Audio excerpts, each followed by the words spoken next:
बरखा बरसे चाहे बम बरसे, देखे खाती दहाड़ा के मन तरसे। आई लव यू मेरी जान। अरे बरखा बरसे चाहे बम बरसे, देखे खाती दहाड़ा के मन तरसे। कब छुट्टी मेरा दोस्त ये जानू, ऐसा चुमावा के धोइले बादल। बरखा बरसे चाहे बम बरसे, देखे खाती दहाड़ा के मन तरसे। आई लव यू मेरी जान।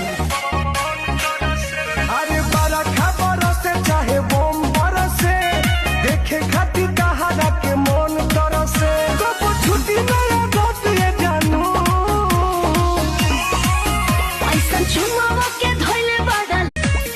बरखा बरसे चाहे बम बरसे, देखे खाती दहाड़ा के मन तरसे। आई लव यू मेरी जान।